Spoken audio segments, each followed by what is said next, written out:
You know what? Sometimes my videos have nothing to do with my medicine. And today, yeah, maybe a bit of a clickbaity title, but I hope Elon Musk was right in that starting next year, 2020, the Robotaxis will be available in a few cities and that it would super expand beyond that, because I am so sick and tired of taking taxis. I changed companies a couple of times. A taxi driver ran over my son. Everybody knows that, except maybe some of you new subs. Hit him January 10th in an intersection. He didn't get badly hurt, but it affected him mentally until just maybe a few weeks ago. He's still very cautious, which isn't a bad thing, but he's scared, and that's not a good thing. None of us want our kids scared. You know what? I don't feel safe in a taxi. I just hopped in the taxi. I was heading from my house. I hop in the taxi, and the guy starts driving, and I notice from his computer on his car that he's on his phone. And I say, excuse me, are you on the phone? He goes, yeah, but it's in my earpiece. And I says, no, you hang up that call. But I says, hang up that call. I want your attention on my safety, not on your conversation. From that moment on, he was heavy gas, heavy brake, heavy gas, heavy brake.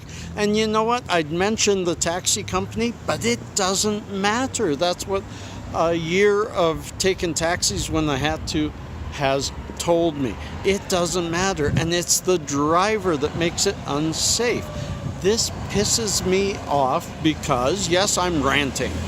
This pisses me off because for years of my career, I managed an entire, 3 or 4 different trucking firms with over 700 truck drivers, and the only thing that ever got a truck driver fired by me was being unsafe. If I knew that they were talking on the phone on their truck, we even developed computer-assisted dispatch. We told our drivers if they're caught using it while driving, they have to pull over or wait until their next stop. Absolutely ridiculous that so-called professional drivers, taxi cabs, professional drivers would drive like this guy just did, but yet 90% of every taxi I ever take is a poor driver. And that robo-taxis would end.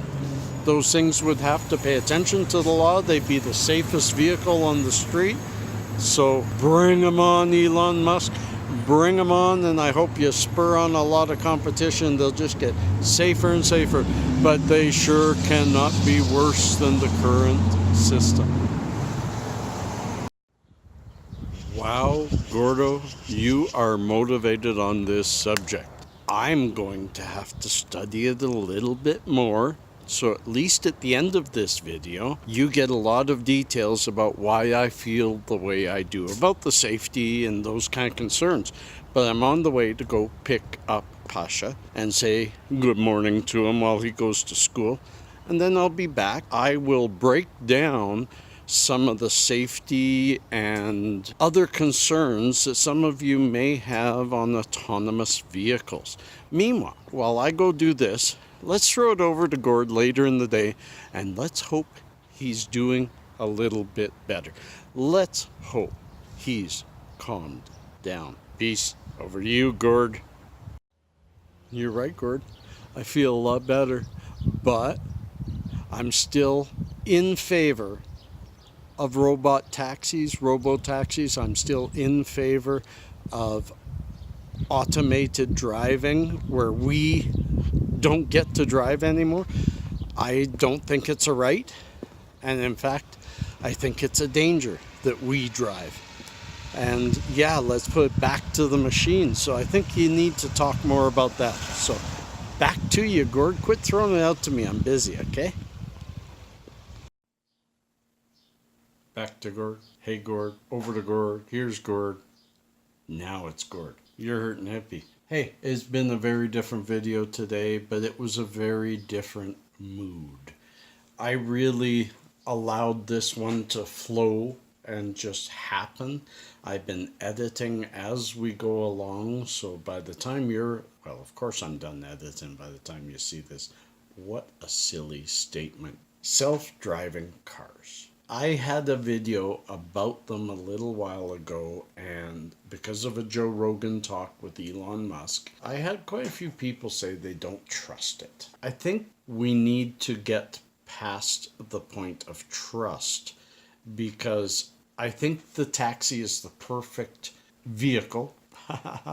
It's the perfect vehicle for discussing autonomous vehicles, because we've all had our share of experiences, and for sure, if you've taken more than one taxi, you've had more than one poor driver. For sure, you've had some good experiences too. I've had a few good drivers, but I've also watched Amazing Race. It doesn't matter where in the world you are, you can get a really crappy driver, doesn't know where they're going, isn't good on the gas or the brake, isn't safe. These are so-called professional drivers, but they're not. They're professional because they're doing it as a job, but they are not good at what they do, which most professionals are good at what they do. Now let's take that a step further, and none of us are great at what we do when it comes to driving a car.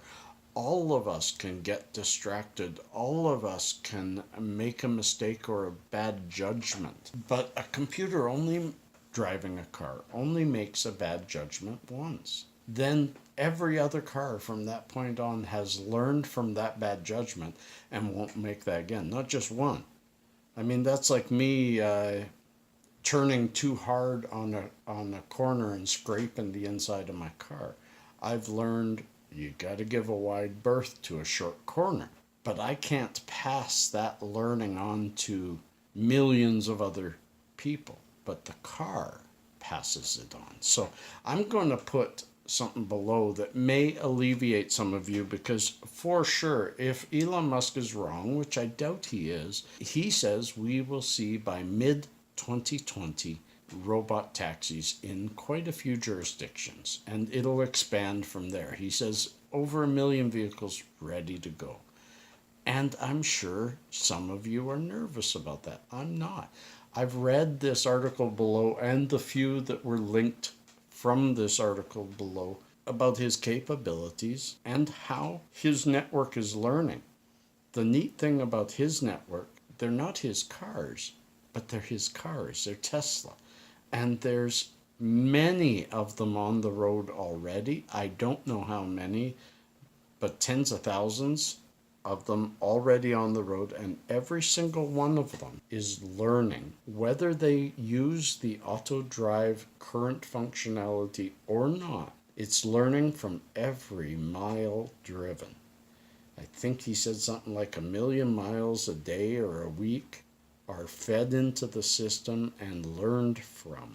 The visuals, he is relying, some of the other vehicles are using LiDAR. I talked about that. LiDAR is a very dumb feature. It can, yes, see through rain. It can see through fog. It can get an exact replica of what it's seeing because of reflection of light and radar. But as it says in the article below, LiDAR doesn't know the difference between a plastic bag and a rubber tire. How long before it can? It'll never know the difference. You would just have to create algorithms that ask a bunch of questions of the object to try to determine it. Where camera and visuals, it can be taught that's a rubber tire, that, you know?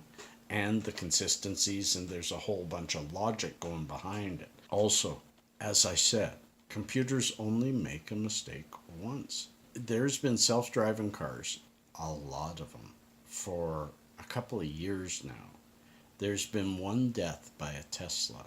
That is turning out to be a mistake that was made by the vehicle and was corrected. That mistake will never, ever happen again. Doesn't matter who rides the vehicle. That's an interesting feature that, yes, there will be issues. There will be new things that come up. but every new issue that comes up is automatically taught to the rest of the fleet. You can't teach your million taxi drivers or your million Uber drivers a new lesson. You might teach a few of them. They're mostly old dogs and they aren't going to learn new tricks.